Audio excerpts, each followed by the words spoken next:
Hello everyone, मैं नीलम तिवारी आप सभी का मैग्नेट ब्रेन्स में बहुत बहुत स्वागत करती हूँ। मैग्नेट ब्रेन्स एक ऐसा चैनल है जहां पर आपको किंडरगार्टन से लेकर 12th क्लास तक के सारे वीडियोस बिल्कुल फ्री अवेलेबल करवाए जाते हैं। जैसा कि कक्षा 7 संस्कृत में हमने व्याकरण को शुरू किया और व्याकरण में तीसरे पाठ कारक पर पहुंचे और कारक में भी हमने 5 प्रकार के कारकों को आपको समझा दिया। अब हम चलते हैं अपने 6वें कारक यानी संबंध कारक पर। देखा जाए तो कारक को संबंध जो होता है उसको कारक की श्रेणी में रखा नहीं जाता है, क्योंकि कारक ऐसे होते हैं जिनका क्रिया से संबंध होता है, यानी काम करने से जिनका संबंध होता है जिन शब्दों का, उसको हम कारक कहते हैं। जैसे काम करने वाला कौन हो गया? कर्ता, तो वो कारक है। अच्छा, कर्ता अपने काम के द्वारा जिसको चाहता है वो कर्म हो गया। यानी जैसे मैं चाय पीना चाहती हूँ तो चाय पीने के द्वारा किसको चाह रहे हो? चाय को पीना चाह रहे हो, तो चाय कर्म हो गया। मैं पढ़ने के द्वारा रामायण पढ़ना चाहती हूँ तो पढ़ने के द्वारा मैं करता हूँ, मैं पढ़ रही हूँ, काम कर रही हूँ, लेकिन मैं पढ़ने के द्वारा किसको चाह रही हूँ? मैं पानी पीना चाह रही हूँ, मैं रामायण पढ़ना चाह रही हूँ, मैं टीवी देखना चाह रही हूँ, मैं गाना गाना चाह रही हूँ, तो भाई वो हमारा कर्म हो गया। करण क्या होता है? सहायक बनता है। मैं आंखों से टीवी देखती हूँ, भाई टीवी देखने में सहायता कौन कर रहा है? आंखें, तो आंखें करण हो गई। अब कहें मम्मी ने मेरे लिए आज डोसा बनाया, तो मम्मी ने क्या बनाया? डोसा बनाया। मम्मी कौन हो गई? कर्ता हो गई। डोसा क्या हो गया? कर्म हो गए। बनाना उनकी क्रिया हो गई। लेकिन किसके लिए वो बनाए? डोसा जो बनाए हैं वो किसके लिए बनाए हैं? बोले मेरे लिए, तो मैं संप्रदान हो गई। ठीक है। अब कहा कि मैं घर से बाजार गई, मैं फल लेने के लिए घर से बाजार गई। अब यहाँ पर हमने क्या किया कि हम कहाँ से गए? घर से बाजार गए। घर से हम अलग हुए, घर से हम अलग हुए और बाजार गए। तो जहाँ से हमने अलग हुए हैं तो जो स्थिर वस्तु रह गई, कहाँ से अलग हुए थे? घर से। घर थोड़ी ना गया था, जाने का काम तो हमने किया था, हम तो भाई गए, हम तो कर्ता हो गए। लेकिन कहाँ से गए? किस स्थिर जगह से गए? बोले घर से गए, तो घर हमारा अपादान हो गया। ठीक है, तो से का भाव आ गया। अब कहते हैं एक आता है अधिकरण कारक। अच्छा, अधिकरण कारक क्या कहता है? कहते हैं मैं और पर, यानी अब हम कोई ना कोई काम तो करते ही हैं हमेशा, हर कोई कुछ ना कुछ काम कर रहा है। जैसे कहें कि बगीचे में तितलियां उड़ रही हैं, खेल के मैदान में बच्चे खेल रहे हैं, विद्यालय में बच्चे पढ़ रहे हैं, है ना। मैं घर में रहती हूँ, घर में घर के लोग रहते हैं। भाई रहने का, खेलने का, उड़ने का कुछ ना कुछ स्थान बन रहा है, और जो स्थान होता है वो अधिकरण कहते हैं। कहते हैं आधार वो अधिकरणम, यानी जो आधार होता है वो अधिकरण कारक कहलाता है। इसकी पहचान क्या होती है? कि जिन शब्दों के साथ में मैं और पर लगा हुआ हो, यानी विद्यालय में, छत पर, अब जहां पे मैं और पर का जहां पे भाव आ रहा होगा वो हमारा अधिकरण कारक बनेगा। और जबकि वो 7वें नंबर पे आता है इसलिए लगाते हैं अधिकरणे सप्तमी। ठीक है। अब आते हैं हम संबंध पर। कहेंगे मैडम आपने 1 से लेके 5 तक बताया, 6वें को छोड़ के 7वां बता दिया, संबंध कहाँ गया? अब संबंध क्या होता है? जैसे हमने कहा कि मेरी पुस्तक, मेरी पुस्तक, ठीक है। फिर कहा हमने मामा का घर, क्या बोला? मामा का घर। फिर इसके बाद हमने कहा दादी का कमरा, ठीक है, दादी का कमरा। अब यहां पे हमने कहा पापा का ऑफिस, ऑफिस को क्या कहते हैं? कार्यालय, पापा का कार्यालय। अब यहां पे आप देखो कि एक चीज का दूसरे से सिर्फ यहाँ पे रिलेशन बताया जा रहा है, केवल संबंध आ रहा है कि पुस्तक किसकी है? मेरी है। घर किसका है? मामा का है। कमरा किसका है? दादी का है। कार्यालय किसका है? पापा का है। तो यहाँ पे कहते हैं कि संबंध कारक क्या होता है? कि जिसका दूसरे से संबंध होता है, तो दूसरे वाले को हम नहीं संबंध कारक बनाते। संबंध कारक उसको बनाते हैं जिसका दूसरे से संबंध होता है, यानी जिसके साथ में का, की, के लगा हुआ हो, वो हमारा संबंध कारक कहलाता है। तो देखिए, पुस्तक के पीछे का लगा है या पापा के पीछे का लगा है? कार्यालय के पीछे का, की, के है या पापा के पीछे का, की, के? कहीं नहीं, पापा के पीछे का, की, के लगा हुआ है। तो ये जो का, की, के चिन्ह होते हैं ये बताते हैं कि ये संबंध कारक है। कौन? इसके आगे वाला, मामा का घर, तो घर नहीं है संबंध, संबंध किसका है? बोले मामा का, क्योंकि मामा के साथ में का लगा है, तो का के पहले वाला जो शब्द है वो बना है संबंध कारक। दादी, का के पहले कौन लिखी है? दादी, तो दादी है संबंध कारक। ठीक है। और कहते हैं पुस्तक, पुस्तक के पहले क्या है? अब मैं की तो कहेंगे नहीं, कहते हैं जो संबंध कारक के चिन्ह होते हैं उनको किससे पहचानते हैं? का, की के और रारी रे। अब बच्चे कहते हैं काकी के तो हमें दिखाई देता है, रारी रे हमें नहीं दिखाई देता है, तो हम दिखाई देते हैं ना, कहाँ दिखता है? कहते हैं मेरी पुस्तक, मेरा गांव और मेरा मित्र। मेरे मित्र, अब दिख गए यहां पे आपको रारी रे, रा, री और रे। अब क्योंकि मैं का तो नहीं कहोगे, मैं की पुस्तक नहीं कहोगे, मैं का गांव नहीं कहोगे, मैं के मित्र नहीं कहोगे, तो क्या कहोगे? मेरा, मेरी, मेरे, रारी रे, काकी के और रारी रे। तुम का नहीं कहेंगे, कहेंगे तुम्हारा। तुम दोनों का, बोले तुम दोनों का, इसमें तो ठीक है। तुम सबका, बोले ठीक है। और तुम सबका के लिए हम क्या करें? तुम सभी का, ये भी कह सकते हैं। तुम्हारा, तुम, अब तुम का नहीं कहते हैं, क्या कहते? तुम्हारा। तो रा आ गया ना, रा री रे, कहां से आया? हमारे संबंध कारक से। तो जहां पे हमें का, की, के दिखाई देता है उसको हम मानते हैं कि ये हमारा संबंध कारक है। ठीक है। अब क्योंकि इसको कारक की श्रेणी में क्यों नहीं रखते हैं? क्योंकि यहाँ पे देखिए, ना तो पुस्तक का किसी से लेना देना है, ना मेरा लेना देना है, तो पुस्तक से काम का इसमें कुछ लेना देना नहीं। अब मेरी पुस्तक को चाहे तुम पढ़ो, चाहे लिखो, चाहे रखो, चाहे कुछ करो, उसका कोई फर्क नहीं पड़ रहा है, नहीं पड़ रहा ना। तो जिनका क्रियाओं पे कोई फर्क नहीं पड़ता है वो हमारे कारक नहीं कहलाते हैं, इसीलिए संबंध को कारक की श्रेणी में नहीं रखा जाता है। तो फिर बीच में क्यों रख दिया जाता है? क्योंकि संबंध कारक में षष्ठी विभक्ति लगती है। कैसे? क्योंकि अगर कारकों के आप नंबर देखेंगे तो जो कारक विभक्ति होती है कितनी होती है हमारी? 7। 8वीं कौन सी होती है? संबोधन। ठीक है। विभक्तियां कितनी होती हैं हमारी? 7 होती हैं। कौन कौन सी? 7 होती हैं। तो पहले नंबर से ही शुरू हो जाएगी। प्रथमा, द्वितीया, तृतीया, चतुर्थी, पंचमी, षष्ठी और सप्तमी। ठीक है। अब यहां पे कारक कैसे होते हैं? अपनी प्रमुखता के आधार पे होते हैं। सबसे पहला कर्ता यानी काम करने वाला होता है, इसीलिए उसको प्रथमा विभक्ति के साथ जोड़ दिया जाता है, यानी कर्ता जहां पर होता है उसके लिए प्रथमा विभक्ति का प्रयोग करते हैं। कर्म दूसरे नंबर पे आता है, इसलिए इसमें द्वितीय विभक्ति लगाते हैं। करण सहायक होता है, इसलिए वो तीसरे नंबर पे आता है। फिर कहते हैं जिसके लिए काम किया जाता है वो फिर संप्रदान चौथे नंबर पे आता है, इसलिए उसमें कौन सी? चतुर्थी विभक्ति लगाते हैं। अपादान में पंचमी विभक्ति लगाई जाती है। किसमें लगाई जाती है? अपादान जो कारक बनता है, जहां से कोई चीज अलग होने का भाव हो रहा होता है, उसमें पंचमी विभक्ति लगाते हैं। और अधिकरण में सप्तमी लगाते हैं।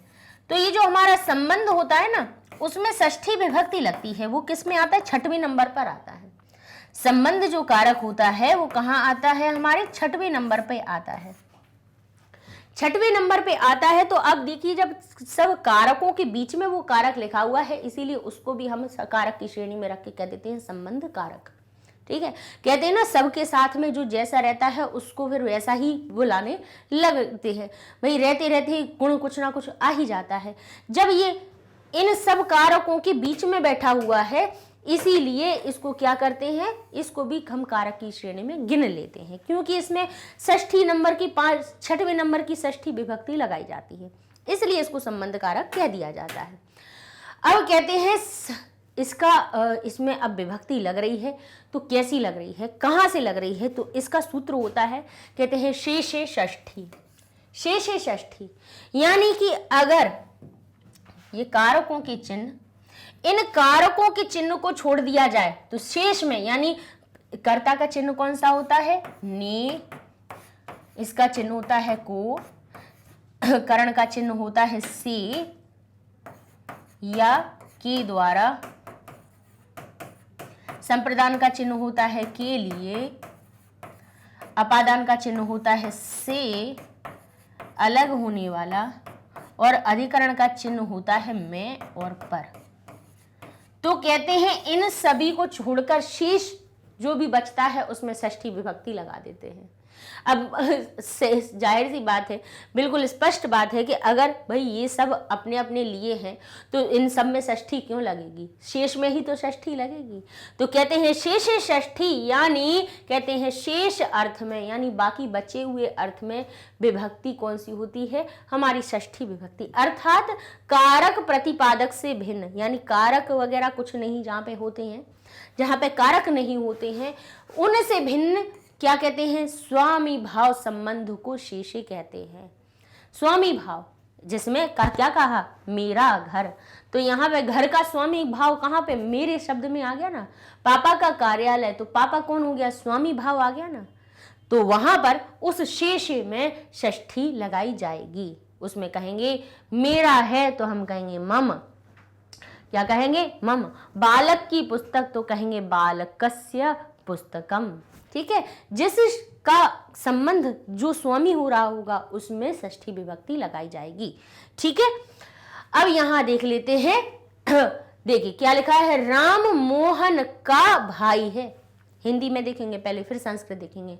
राम मोहन का भाई है, तो राम तो कौन हो गया, राम के साथ में का लगा है, नहीं लगा है, तो इसको षष्ठी बनाएंगे, नहीं बनाएंगे। तो बोले तो क्या बनाएंगे, यहाँ पे ये तो काम भी नहीं कर रहा है, राम कोई काम भी नहीं कर रहा है कि कर्ता बना के इसमें प्रथमा लगा दी जाए।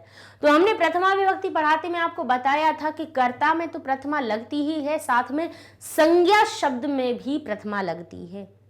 संज्ञा शब्द कैसा, जो सिर्फ नाम लिखा हुआ हो और उसके साथ में कारक का आपको कोई चिन्ह दिखाई ना दे।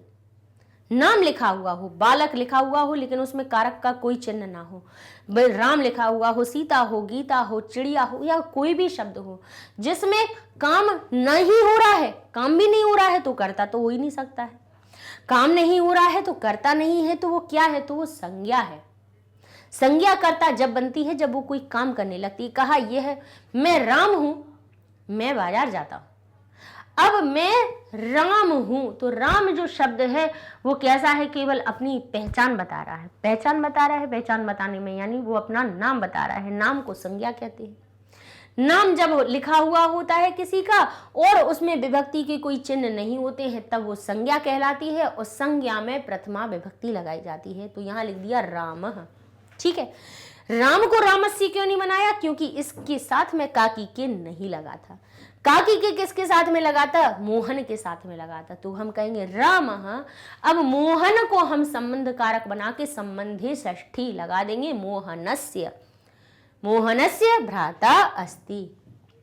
लक्ष्मण दशरथ का पुत्र था, तो कहेंगे लक्ष्मण के साथ में कोई विभक्ति है, बोले नहीं है, तो क्या बनाएंगे, प्रथमा विभक्ति। कोई चिन्ह दिखाई दे रहा है यहाँ पे, कारक का चिन्ह नहीं दिखाई दे रहा है। कारक के चिन्ह कौन कौन से होते हैं, कर्ता ने कर्म को करण से संप्रदान के लिए, से, के द्वारा, का, की, के और मैं पर, ये चिन्ह होते हैं। ये दिखाई दे रहे हैं क्या, नहीं दिखाई दे रहे हैं, तो ये क्या हो गई, संज्ञा हो गई। संज्ञा को क्या कहेंगे, लिंग, परिमाण, वचन मात्रे, हम कहते हैं प्रतिपादक संज्ञा। इन सभी को संज्ञा की श्रेणी में रख के इनमें प्रथमा विभक्ति लगाई जाती है। तो लक्ष्मण प्रथमा विभक्ति हो गई। अब दशरथ के साथ में, दशरथ के साथ में काकी के लगा है, काकी के कहाँ आता है, संबंध कारक में, संबंधे षष्ठी, तो दशरथ बन जाएंगे दशरथस्य। ठीक है, षष्ठी विभक्ति हम लगा देंगे। षष्ठी विभक्ति कौन सी, बोले शब्द रूपों की छठवीं लाइन। पहली लाइन के एक वचन का रूप सुनिए, बालकः, द्वितीय विभक्ति में बालकम, तृतीय विभक्ति में बालकेन, एक वचन बता रहे हैं, द्वि और बहुकिनी बता रहे हैं। बालकः, बालकम, बालकेन, बालकाय, बालकात और बालकस्य, षष्ठी विभक्ति, छठवीं नंबर की लाइन। दो हो जाते तो बालकयो और बहुत सारे हो जाते तो बालका नाम, नाम, नाम कहाँ आते हैं, षष्ठी विभक्ति के बहुवचन। काकी के का अर्थ बताते हैं, कहते हैं वह मेरा मित्र है। क्या कहा था, काकी के या रारी रे, तो वह के साथ में तो कुछ नहीं दिखाई दे रहा है ना, तो वह प्रथमा विभक्ति में सह बन गया। लेकिन यहाँ पे काकी के रारी रे दिख रहा है, बोले हाँ मैं के साथ में रा लगा हुआ है, यानी षष्ठी विभक्ति। तो मैं का षष्ठी विभक्ति में क्या रूप बनता है, तो कहेंगे मैं के रूप कहाँ मिलते हैं, अस्मद शब्द में मिलते हैं।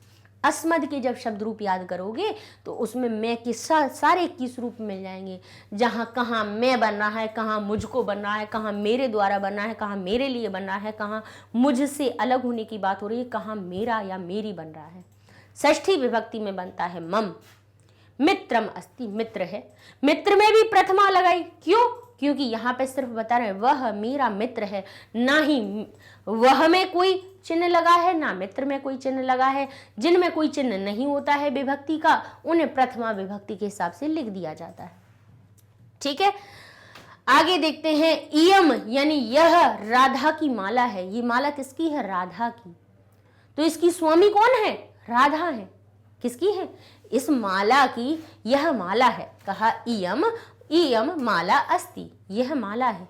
लेकिन ये माला किसकी है? इसकी स्वामी कौन है? कहते हैं शेषे षष्ठी, जो स्वामी होगा उसमें षष्ठी, राधा की। तो राधा शब्द में षष्ठी विभक्ति लगा देंगे, राधा याह। क्या बन जाएगा? राधा या।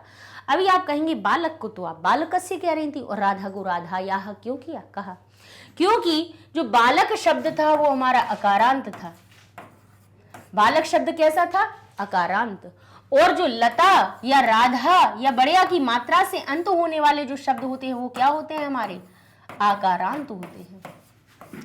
इनको कहते हैं हम अकारांत, यानी छोटे आ से अंत हो रहे हैं, और इसको कहेंगे आकारांत यानी बड़े आ की मात्रा से। तो भाई अकारांत के अलग रूप बनते हैं, आकारांत के अलग बनते हैं।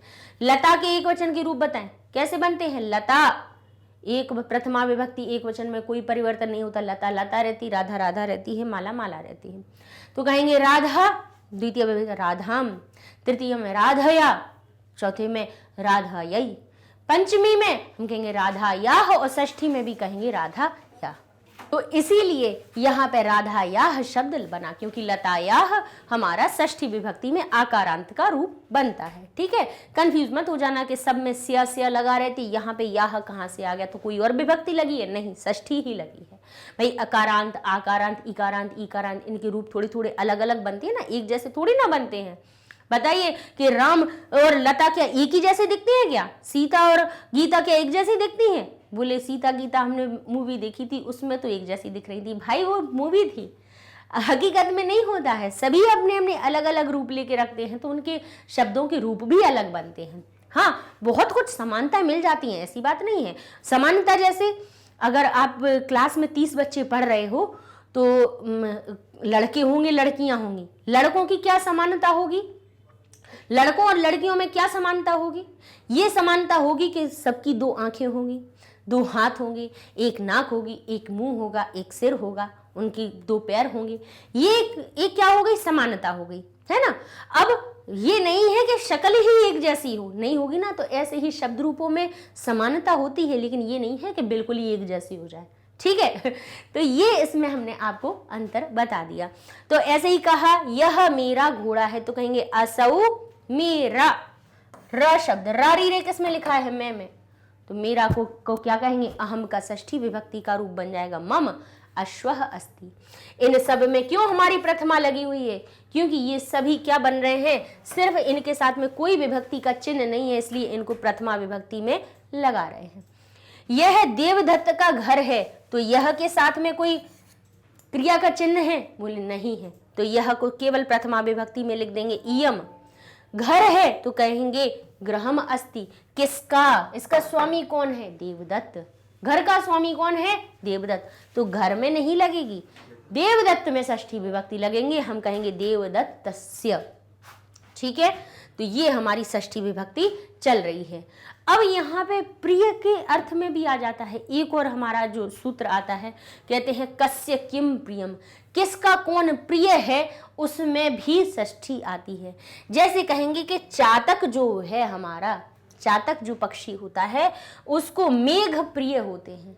क्या प्रिय होते हैं? चातक जो होता है, पपीहा जिसको कहते हैं, वो जो पक्षी होता है उसको मेघ बहुत प्रिय होते हैं। क्यों होते हैं? कभी इसकी कहानी सुनी है? क्योंकि जो चातक जो पक्षी होता है, पपीहा जो पक्षी होता है, वो कहीं का भी जल नहीं पीता है, कहीं का भी नहीं पीता है। ना ही नदी का पिएगा, ना ही तालाब का पिएगा, ना कुएं का पिएगा, कहीं पर भी जल होगा उसको नहीं पिएगा। वो जो अपनी प्यास बुझाता है, किससे बुझाता है? जब बादलों में से जब बारिश होती है और उसमें भी स्वाति नक्षत्र जब होता है, स्वाति नक्षत्र होता है, उसकी जब बारिश की बूंद गिरती है तब वो जो उसके मुंह में जाती है उससे अपनी प्यास को बुझाता है। तो इसीलिए चातक को क्या प्रिय है? मेघ प्रिय है। तो कहेंगे, यहाँ पे कहेंगे चातकः प्रिय अस्ति। तो प्रिय कौन है? बादलों का प्रेमी है। अब काकी के तो लिखा ही है, चातक बादलों का प्रेमी है, मधुमक्खी परिश्रम की, अजगर आलस का प्रेमी है। तो काकी के किसके साथ में लगा है? यहाँ पे बादलों के साथ में लगा है। तो बादल एक नहीं है, बहुत सारे हैं। तो हमने मेघस्य नहीं कहा, मेघयो नहीं कहा, मेघा नाम कह दिया, षष्ठी विभक्ति का ही बहुवचन का रूप लिख दिया। यहाँ पे परिश्रम एक वचन था, एक परिश्रम, दो परिश्रम, बहुत सारे परिश्रम, ऐसा नहीं होता है, परिश्रम परिश्रम होता है। तो इसीलिए उसमें एक वचन का रूप कहेंगे परिश्रमस्य। फिर कहेंगे आलस्य, ऐसे ही आलस्य में भी हम क्या एक ही का क्या एक वचन का रूप लिखेंगे। तो आलस्य का तो क्या हो जाएगा? काकी के जिसके साथ में होगा उसमें षष्ठी विभक्ति लगा देंगे। जो जिसका प्रिय होता है उसमें भी षष्ठी विभक्ति लगाई जाती है। जैसे कहेंगे चींटी गुड़ की प्रेमी होती है। तो किसकी? गुड़ की। काकी के कहाँ लगा है? गुड़ में लगा है, तो गुड़स्य हो गया। कहते हैं पतंगा जो होता है आग का प्रेमी होता है। तो आग के साथ में यहाँ का लगा है, तो ये हो जाएगा अनलस्य। आग को क्या कहते हैं? अनल कहते हैं।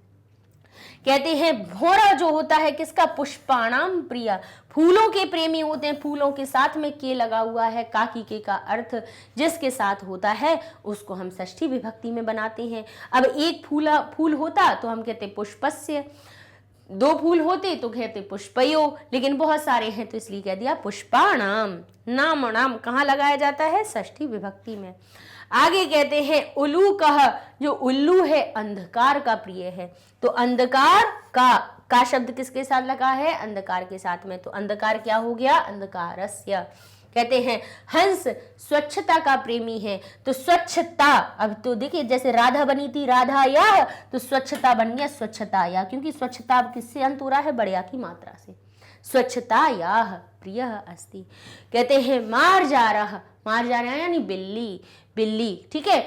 और बेडालह भी कहते हैं इसको। कहते हैं किसकी? दूध की प्रेमी है। तो कहेंगे दूध की, काकी के किस में लगा है? दूध में लगा है, तो दुग्धस्य बन गया। आगे लिखा है और, अब एक और देखिए यहाँ पे लिखा है विशिष्ट प्रयोग यानी उपपद विभक्ति। काकी के साथ में तो हमने लगा ही दिया है। विशिष्ट प्रयोग ये कह रहे हैं कि ऊपरी, ऊपरी और अधः दो शब्द याद रख लीजिए। ऊपरी यानी ऊपर,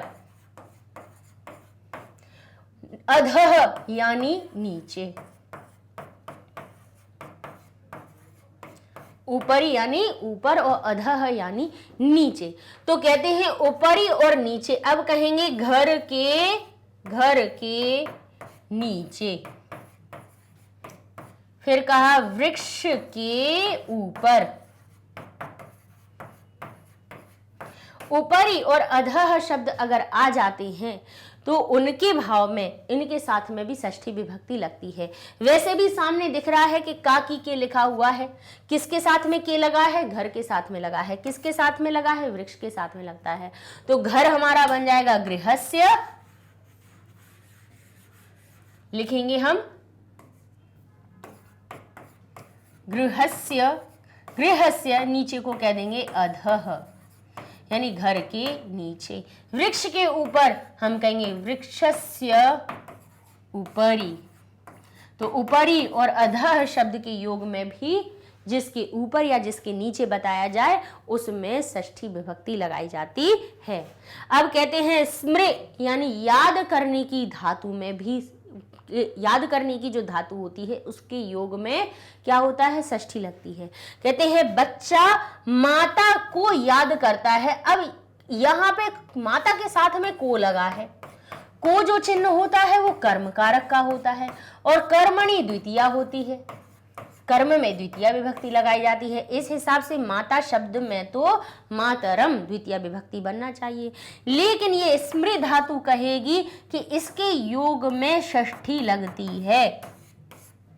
जिसको याद कर रहा होगा, याद के पहले जो शब्द लिखा होगा उसमें षष्ठी विभक्ति लगाई जाएगी।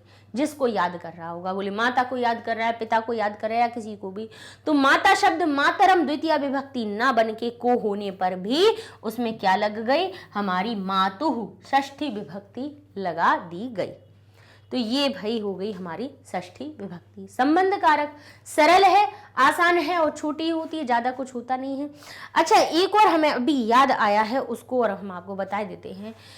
तुलना में भी होता है, तुलना में भी क्या कहते हैं, षष्ठी विभक्ति लगाई जाती है। जैसे कहा जाता है ना कि कवियों में कालिदास श्रेष्ठ है ना, तो वहां पर भी श्रेष्ठता के अर्थ में भी का की के का अर्थ बताया जाता है। कवीनाम कालिदास, कवियों में, तो में का अर्थ है ऐसे तो अधिकरण आना चाहिए, सप्तमी विभक्ति आनी चाहिए, लेकिन जब कहते हैं कि बहुतों में एक कोई श्रेष्ठ होता है तो उस अर्थ में सप्तमी और षष्ठी दोनों लगाई जाती, तो कहेंगे कवीनाम कालिदास श्रेष्ठ अस्ति। बालकाणाम यानी बालकों में, तो आप दोनों चीजों का, दो विभक्तियों का प्रयोग कर सकते हैं, एक सप्तमी का भी कर सकते हैं और षष्ठी का भी कर सकते हैं। बालकानाम यानी बालकों में सुरेश श्रेष्ठ अस्ति, उत्तम अस्ति, तो कहेंगे बालकों में सुरेश उत्तम है, कवियों में कालिदास श्रेष्ठ है। ठीक है, कहेंगे खगाह, अब खग क्या है, हमारे पक्षी, अब कहेंगे खगानाम यानी पक्षियों में मयूरः उत्तमः अस्ति, मयूरः श्रेष्ठ अस्ति, यानी कहाँ जब बहुतों में से एक को श्रेष्ठ बताते हैं तब जो बहुतों की संख्या है उसमें भी षष्ठी आ जाती है। ठीक है, तो ये एक हमें सूत्र याद आ गया, तो उसको भी हमने आपको बता दिया। अच्छा, ये सारे वीडियोस आपको कहाँ मिल जाएंगे, हमारे मैग्नेट ब्रेन्स वेबसाइट पर भी, यूट्यूब पे तो मिल ही जाते हैं। यूट्यूब पे बस ये समस्या आती है कि सारे जब वीडियोस हम एक साथ खोलते हैं प्लेलिस्ट में, तो उसमें क्या होता है कि जब इतनी सारी चीज़ें देखते हैं तो हम कन्फ्यूज़ हो जाते हैं, है ना। वो कन्फ्यूजन यहाँ दूर हो जाएगी। वेबसाइट पे जाएंगे, मैग्नेट ब्रेन्स लिखेंगे, magnetbrains.com लिखेंगे, आपके सामने वेबसाइट ओपन हो गई। यहाँ पे क्लास सिलेक्ट किया और क्लास के सब्जेक्ट्स आ गए। यहाँ पे संस्कृत को क्लिक किया तो संस्कृत यहाँ पे NCERT भी हो गई, और व्याकरण का भी अलग पेज बन गया है। व्याकरण को क्लिक किया, व्याकरण के यहाँ पे वीडियोज मिल जाएंगे चैप्टर वाइज। जैसे ये लिखा है ना, वर्ण विचार के 3 लेक्चर हो गए, संधि के अपने 7 लेक्चर्स हो गए। तो यहाँ पे आपको क्या टॉपिक वाइज चीज़ें मिल जाएंगी। आपको वर्ण विचार ही पढ़ना है या संधि ही पढ़नी है या केवल ओवरव्यू ही देखना है, तो आप इसको क्लिक करेंगे तो केवल एक लेक्चर आपका ओवरव्यू का ही आएगा, बाकी और सब चीज़ें नहीं आएंगी। जो चीज़ संधि पढ़ना है तो संधि को खोला तो उसमें 7 वीडियो आ जाएंगे और सब पे नाम लिखे होंगे कौन कौन सी संधियाँ हैं। अब आप जिस संधि को क्लिक करेंगे आपके सामने वही संधि ओपन हो जाएगी। ठीक है, तो इस तरह से क्या है कि हमें ये भी पता हो जाएगा कि भाई किस पार्ट में कितने वीडियो बने हैं, कौन कौन से टॉपिक के बने हैं और किसको हमें पढ़ना है, तो सीधे उसी पे पहुंच जाओ डायरेक्ट। प्लेलिस्ट में खोजबीन करने की इतनी ज़्यादा ज़रूरत नहीं है, ना परेशान होने की ज़रूरत है। और रजिस्ट्रेशन का भी अगर आपको करना है यहाँ पे रजिस्टर, तो बिल्कुल फ्री में कर सकते हैं, कोई यहाँ पे चार्ज नहीं लगता है। ऐसा नहीं कि रजिस्टर करना हो तो उसके लिए हमें कुछ पैसे देने पड़े, नहीं देना है, बिल्कुल फ्री है आपके लिए। तो पढ़ते रहिए मैग्नेट ब्रेन्स के साथ में। अगले वीडियो में मिलिए जिसमें कि हम अपादान कारक को पढ़ेंगे, सप्तमी विभक्ति लगाएंगे उसमें, और सप्तमी विभक्ति कहाँ कहाँ प्रयोग करेंगे इसको हम अपने अगले वीडियो में देखेंगे। तब तक के लिए